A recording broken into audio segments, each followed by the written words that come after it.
over the Rainbow Drinks, corner of Hyatt and Church Streets, Richmond. Well, that was all pretty cool. Love those graphics. On you, Steve. Now, if you're wondering why I have a Band-Aid on my nose, there's actually a very simple answer. But I'm not going to tell you. Because that means you missed it. You missed the whole beginning bit. You don't have your finger on the pulse, man. So don't miss the next bit, which is Ben TV's own debate show, blah, blah, blah. And tonight, our Master of Ceremonies, Graham the Angry Egg Stevens, attacks drag. But of course, now we've had the Drag King finals, so things get pretty interesting. Next on Ben TV.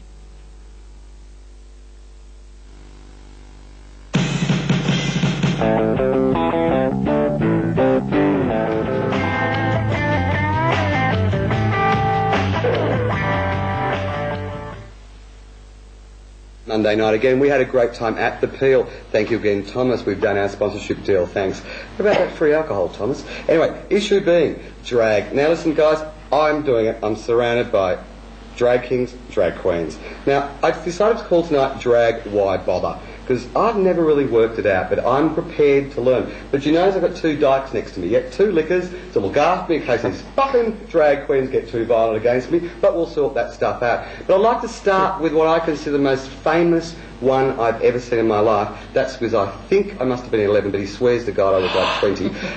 The famous Doug Lucas. Over here is Doug Lucas, who has been performing for 25 years. You must have started when you were 10, Doug. There's no doubt about it. So we're very pleased to have you here. We're going to go around the whole place.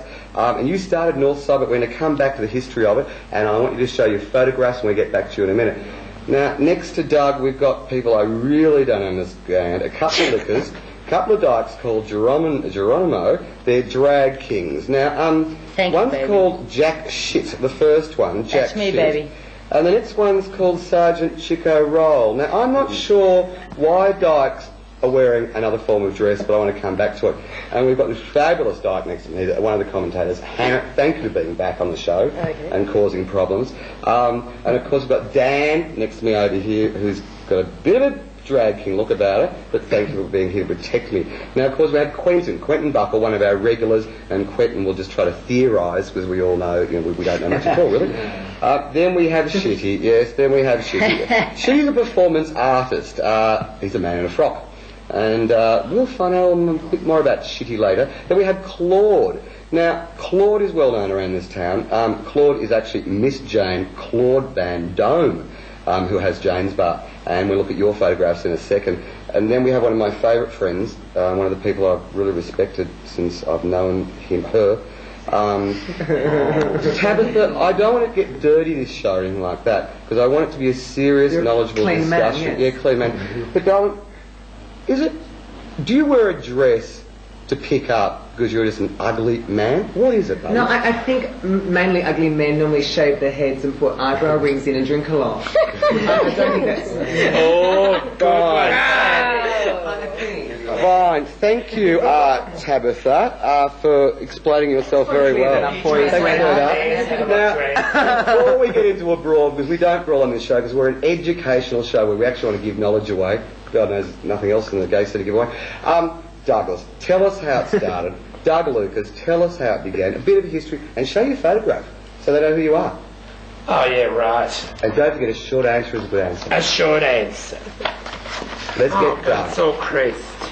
Which camera? Straight ahead over there. That's full showgirl look.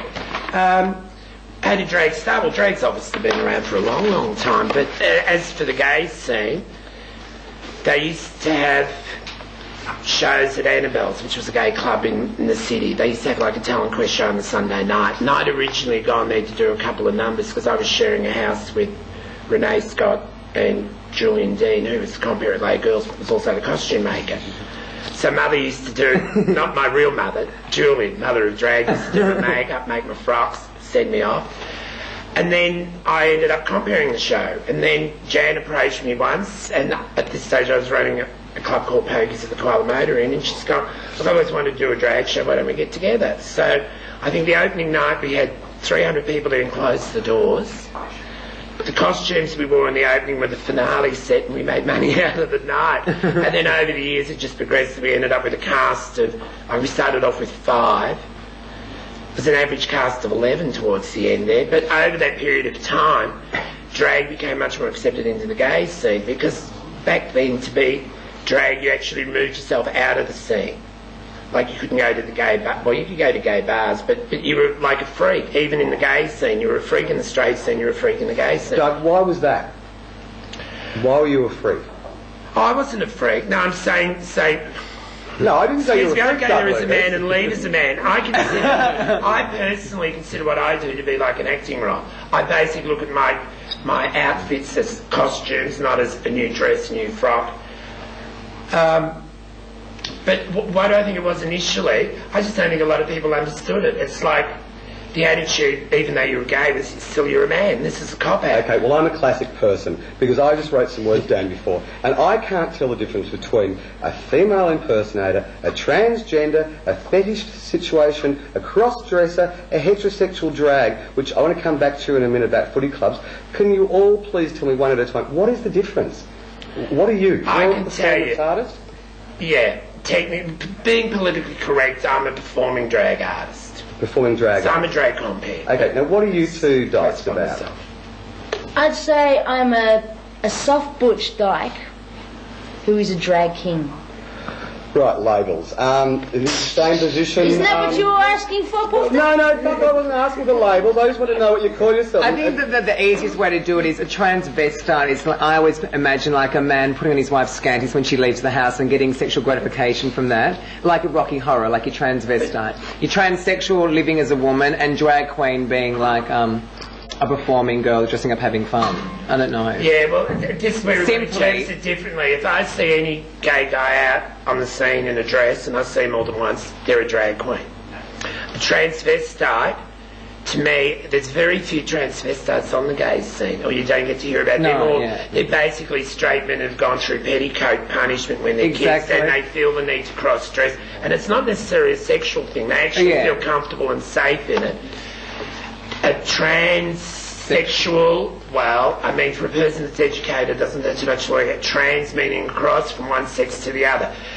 But it's broken down to a pre-op transsexual, which is somebody that'll be on hormones, probably has bust or has bust enlargement.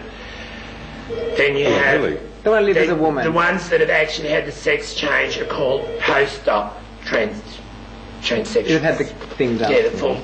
chop. Guys, thanks for this, because I'm really quite ignorant about it. And the fetish thing, well, the fetish thing could be open from A Boot to C. licking to anything. Well, on that level, really seriously, I want to find out what Drew... Sorry, no, that's not your name, is it? Shitty. Shitty. Now, you're a performance artist. What do you think of this stuff that's just been said?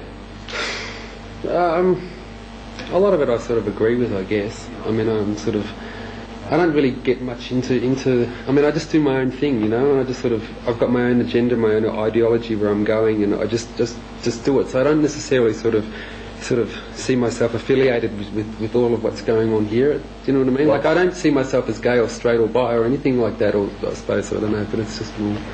Well, it's an extension of my own canvas, and it's my I don't know. It's, you know. Actually, I can agree with that, because I always say I don't change character when I'm on stage. It might enhance it a bit.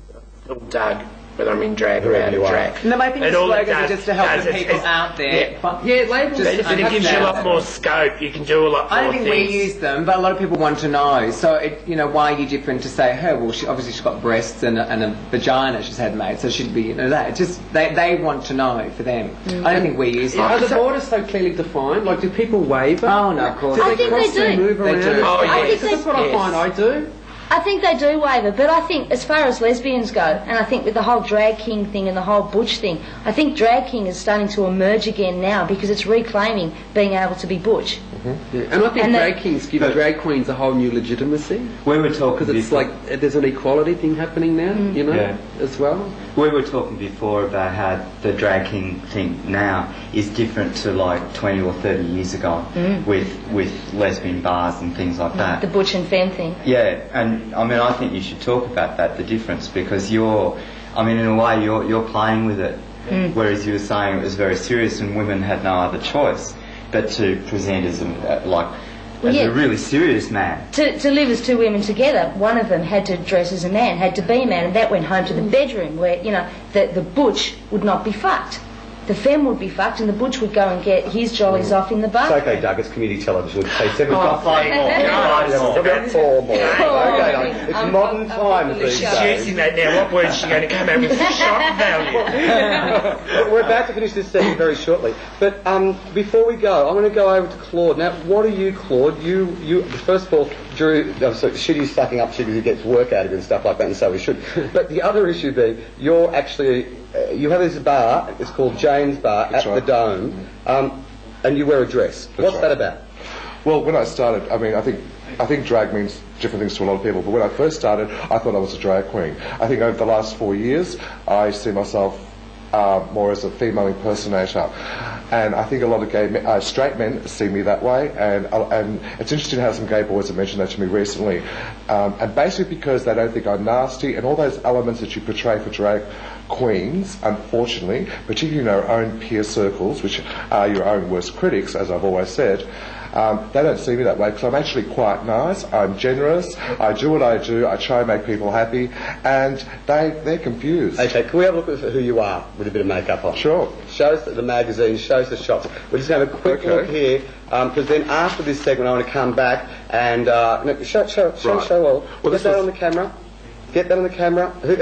Bang, we're in there. We're a fast community television Well, this is station. probably the most priceless bit of collection I've got. Sane Unlimited.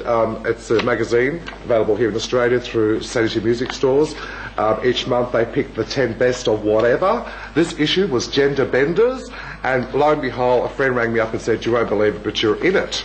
Down with Katie Lang and David Bowie, and there's a photo of me and RuPaul. So that was probably Can we the most get a close-up priceless. on that? No, we probably can't, because we've got community television. Oh, and that's the. And there's another one there. But listen, what do you dykes think about all of this?